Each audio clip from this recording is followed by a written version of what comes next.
Cuando un migrante llega a México, viene buscando seguridad, tranquilidad, que su familia esté bien, una vida más digna, mejor estatus económico, pero sobre todo llegar a un momento en el que se sienta parte del país totalmente, que ya no se sienta un extranjero. En esos casos puede aplicar para una naturalización. Bienvenidos a un nuevo podcast de DIAM-SC. En esta ocasión vamos a hablar de la naturalización mexicana en 2023. Me acompaña, como siempre, mi querido amigo, compañero, socio, compañero de batallas, José Luis Aguado. A veces ya no sé ni cómo decirte, hermano. ¿Cómo No, estás? yo creo que estamos en una posición, Ernesto, donde esto de hacer el podcast se va convirtiendo en algo como que muy padre y uno quiere variar como cómo saludarte, pero sobre todo hoy hablar de algo importantísimo, Ernesto. ¿Cómo me puedo volver mexicano, no? ¿Cómo me puedo nacionalizar, naturalizar, tener Obtener base la ciudadanía? ciudadanía. O Exacto. sea, este conjunto de preguntas que cualquiera ya se puede poner muy exquisito a ponerle nombre a las cosas hoy en día, pero la realidad es que es complicado, no lo es. 2023 cambió las cosas, muchas más reglas este año, ¿no, Ernesto? Más reglas, más estrictas. A mí me gustaría comenzar ya directo al tema, recordando que no hubo procesos de naturalización, no hubo trámites de naturalización, 2 años, ¿no? Desde que llegó la pandemia a México, eh, se emitió un acuerdo de suspensión de labores en la Secretaría de Relaciones Exteriores y se extendió prácticamente 2 años. Se retomaron en diciembre de 2021 prácticamente y la forma de retomarlo fue a través de un decreto, un decreto en el Diario Oficial de la Federación mencionando que habría un nuevo proceso. Este nuevo proceso cambiaba pues prácticamente sí radicalmente las cosas, porque antes teníamos procesos presenciales, sin una cita, era de llegar temprano con tu expediente, si todo estaba bien, allí mismo te lo revisaban, te hacían tu examen, pagabas, etcétera, y te daban tu acuse. Esto cambió radicalmente porque ahora, para bien, diría yo, el trámite se inclinó hacia hacerlo prácticamente, no diría 100% digital, pero sí ya estamos en un 70%, porque antes estábamos en un pues 10% digital. Yo creo que lo único digital era obtener el formato, ¿no, José Luis? La DNN3 para el llenado y ya, pero ahora sí es en un 70% digital por varios aspectos que vamos a revisar. Eh, la cita, José Luis, ¿no? Ya no tienes que ir a obtenerla bien temprano, se obtiene en línea. Los antecedentes ya son en línea. El tema del pago se puede hacer incluso ya en línea y lo piden por anticipado. Entonces, también han cambiado, por ejemplo, temas de apostilles, ya no todos son físicos. Todos esos aspectos yo creo que son una de las principales características que ha cambiado y que en 2023 sea todavía más enfatizado lo digital, José Luis.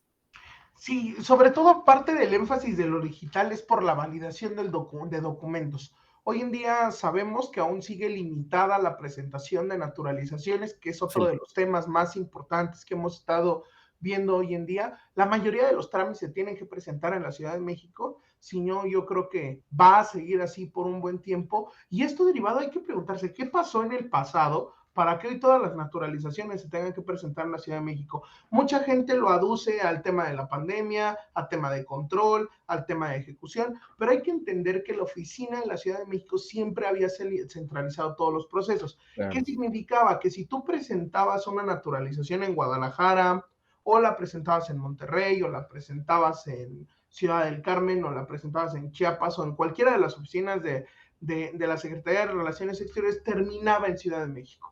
¿Qué es lo primero que hacen? Gestionar la validación de documentos, sobre todo constancias de antecedentes no penales, locales y federales, se tienen que validar directamente vía digital. ¿Por qué? Porque sí tuvimos un ejemplo, un problema grave en México de constancias de antecedentes no penales falsas, ¿no? Supimos que hubo este gran problema le trajo muchas consecuencias negativas a muchas personas. Hoy en día incluso la Agencia de Seguridad Pública en la Ciudad de México, pues incluso cobra ya derechos por la emisión Ya cobran derechos, de la exactamente. constancia de no antecedentes penales. Incluso hay conflicto mental con algunos clientes que traen este espanto de la constancia de antecedentes no penales cuando le dices, no es que necesitamos los 257 pesos, si no me equivoco, el monto no les digo que está Más o perfecto, menos, sí. por ahí anda el monto más o menos, y me dicen, Lick, pero ¿la están vendiendo? No. Hoy en día hay que subir la documentación en línea, hay que probar que tienes CURP, hay que probar que tienes documentación, necesitas una clave específica que solo puede ser tuya para que puedas emitir esta constancia de no antecedentes penales. Es muy importante que la clave sea personal, que es uno de los grandes ejemplos que pone DMSC sobre otros despachos, de siempre tener tú el acceso a tus propias cuentas con el apoyo del equipo. Y esto, como bien lo dice Ernesto, la validación de documentos se está convirtiendo en una cuestión fundamental al momento de hablar del tema de naturalización, porque precisamente, pues vaya, el trámite va a volverse digital al 100%. No sé si el examen se logre. Creo que hoy en día cada vez el examen pasó de ser una cosa complicada y muy enorme. No sé, por ahí intuyo, Ernesto, no sé si tú también tengas la sensación de que viene un cambio también en el examen fuerte, si bien no este año, va a venir el año que viene. ¿Por qué? Porque ya se van agotando como estas preguntas que habían hecho que parecían muy complicadas. Hoy en día, creo que nosotros en DMSC no hemos tenido reprobados, lo cual es algo muy importante para comentar. Solo por ahí creo que tuvimos un par de personas que tuvieron tema con el examen de español, pero bueno, pues eso es como imposible, ¿no? No evitarlo. Que estos aspectos hacen más fácil el trámite de naturalización, desde la perspectiva del trámite probablemente sí, pero no precisamente. Yo diría más bien que es una exigencia para que se presente un caso acompañado con un expediente perfectamente bien hecho, lo cual lo vuelve más difícil, porque antes uno podía ir cualquier martes en la mañana con el cliente extranjero, llegar a la Secretaría de Relaciones Exteriores, si algo estaba mal, pues lo subsanábamos y nos presentábamos al día siguiente. Ahora ya no se puede eso. Ojo, ¿no? Como les venimos mencionando, hay que obtener una cita vía digital y las citas pues son calendario y se agotan, evidentemente. Entonces, si tú tomaste la cita del 28 y vas a tu cita del 28 y algo está mal, te esperas hasta el otro mes. Entonces, evidentemente requiere más especialización, conocer perfectamente bien cómo se hace el trámite, cómo se obtienen las constancias, quién sí puede aplicar, quién no puede aplicar, y se respeta de mejor manera, creo yo, el estudiar para el examen. Recordemos que para el proceso de naturalización se presenta un examen, no lo presentan las personas mayores de 60 años, los refugiados están exentos de presentar examen, pero todas las demás personas sí lo tienen que presentar. Tenemos 10 preguntas, hay que obtener 8 aciertos mínimo para poderlo pasar y son de opción múltiple. Ya se ha ido compartiendo el conocimiento en las comunidades de extranjeros, algo que es normal y por eso, pues sí, creo yo también, José Luis, que seguramente el próximo año vamos a tener un nuevo examen o una nueva forma. No creo que llegue, yo en lo personal no creo que llegue a ser digital 100% el trámite de naturalización porque es casi imposible, o sea, tienes que tener contacto con la persona extranjera desde los datos biométricos, etcétera. Solamente ha habido una actualización que ya era un poco necesaria también para ponernos al nivel del Instituto Nacional de Migración. Pero eso, el tema de la especialización, el tema de preparar un buen expediente es fundamental en una naturalización porque se pueden perder las citas. Se pierden las citas, se va la vigencia de los documentos porque los antecedentes tienen cierta vigencia y ciertos conocimientos que posee muy posiblemente solo pues, un abogado migratorio, en este caso DMSC, para llevar a cabo los procesos de naturalización. Tenemos tres opciones, tenemos tres oportunidades para presentar el examen, como bien explicas, José Luis, ¿no? En un año, ¿no? No el mismo día que vamos a la cita, en un año. Si tú te equivocas en una, vas a tener otras dos, pero si agotas las tres, ya no vas a poder aplicar a la naturalización hasta el otro año. Entonces, el trámite funciona así. Tú preparas tu expediente, lo tienes que llevar a la cita, perfectamente bien acomodado en un sobre cerrado que se revisa únicamente allá adentro, ya con el pago hecho incluso, todo ya terminado, te hacen tu examen, si apruebas, ¿qué sigue, José Luis? Mucha gente dice, es un trámite muy largo, para lo que es un trámite muy largo, ¿por qué es tan largo? Es que tenemos que entender que hay muchas condiciones alrededor de una persona que se naturaliza. Hoy en día, como bien lo dice Ernesto, creo que parecería que están tratando como de eliminar la gestión intermedia de los abogados cuando se realiza una naturalización. Yo sí los invito a todo lo contrario. Hoy en día tenemos clientes y se los digo claramente, a nosotros llegan y nos dicen, licenciado José Luis, de verdad yo me quiero sentar solo con usted para que me revise que mis documentos cuentan con absolutamente todo.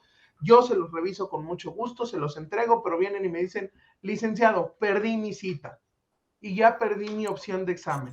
¿Qué hago? ¿Por qué pasó? Llegué a la entrada y me dijeron simplemente, pues es que no trae todos los requisitos y yo se los traje, licenciado. Falta una firma, falta un sello, que la CURM no sé qué, que esta acta tiene un nombre distinto en tu mamá, en tu papá, cosas que uno a veces, o que una persona normal, pues digo normal, un ciudadano de a pie, pues no va a identificar, ¿no? Claro, y es como esta experiencia, y bien como lo dices Ernesto, como por ejemplo el tema de llevar una traducción, que es obligatoria la traducción de perito certificado, y preguntarte, ¿y si no hay perito certificado, qué hago, no? ¿Qué hago? O sea, Exacto. son ese tipo de preguntas de decir, ah, pues es lógico, si no hay perito, pues llevo un perito de otro lado, un perito de la embajada. No es tan simple. O la pregunta básica de, oiga, licenciado, pero es que yo nací en Perú, pero siempre viví en Belice y voy a Ujú. presentar mi trámite porque toda mi residencia la hice como beliceño. ¿Qué hago? ¿Qué hago? Ahí es donde viene el expertise del abogado, o con algo muy simple y hay que compartirlo y hay que ser realista. El bendito orden de los documentos cuando se los vas a entregar a la secretaría. Hemos tenido gente que Sí, viaja desde Yucatán o que viaja desde Baja California, llega al Instituto Nacional de Migración, traen todos los requisitos, vienen todo completo y por el orden de los documentos simplemente perdieron la cita. Bajo esta circunstancia, ¿vale la pena contratar a un abogado? Yo creo que claro que sí, 100%. Y sobre todo un ejemplo gráfico, Ernesto, ¿no? No hay que preocuparse de nada, solo llegar, levantarse un día, porque el abogado no se trata de contactos, no se trata de que conozca el tipo de la entrada o que el de la entrada le caiga bien o que si llegó tarde lo va a entender más rápido. No, para nada. Se trata de una consecución, como bien dice Ernesto, de un perfeccionamiento de expedientes que van a venir en ciertas condiciones que, digámoslo claramente, no está compartido en una página de internet, que no te van a contestar la llamada, porque estamos hablando de una saturación. ¿Y por qué no hay citas? Porque 32 estados de la República se están tramitando en la Ciudad de México. Es imposible. Y bajo esa perspectiva, ¿qué es lo único que puedes hacer? Pues yo diría, pues contratar a un abogado de DMSC es no una solución meramente de trámite, es una solución real, continua, permanente, para que puedas estar tranquilo si vas a hacer tu naturalización. exactamente. Tienes una residencia temporal, una residencia permanente, excepto residencias de estudiante. ¿Sabes, consideras o tienes duda de si ya cumpliste el tiempo que te pide la ley para naturalizarte? ¿Quieres volverte mexicano? ¿No has salido del país en los últimos 2 años, más de 180 días? Vamos a revisar los documentos, vamos a ver si en verdad aplicas para un proceso de naturalización y es momento de dar el paso, ¿no? Iniciamos el podcast diciendo lo que una persona migrante busca es la seguridad jurídica máxima que puede dar el hecho de que seas mexicano. Así que síganos en todas nuestras redes sociales, sigan el canal de YouTube, denle clic a la campanita para que no se pierdan los próximos podcasts. Seguimos publicando infinidad de información en todos nuestros medios de comunicación. Yo los invito particularmente a que revisen el blog, se están subiendo artículos muy interesantes ya por todos los abogados. Y nada, José Luis, algo que quieras agregar. Ha sido un gusto. Muchas gracias a todos los que nos siguen, a todos los que nos ven. Muchas gracias a ti, José Luis, siempre tan ilustradora presencia, tan carismática y tan cálida presencia, José Luis. Te digo que ya me voy a deshacer en elogios cada podcast. No, y al contrario, también te lo agradezco porque siempre ha sido algo muy, muy bello estar compartiendo con todos nuestros extranjeros. Recuerden que este lugar es solo para compartirles todas las necesidades de los clientes que han llegado al IMSC, hacerles llegar la información y sobre todo para invitarlos a que tengan un gran asesor migratorio que esté vigilando en sus procesos, que les otorgue la seguridad jurídica que necesitan, pero sobre todo, se los repito, como cada semana, como lo hacemos en estos videos, nadie es ilegal en este mundo. Hasta luego, amigos. Bye.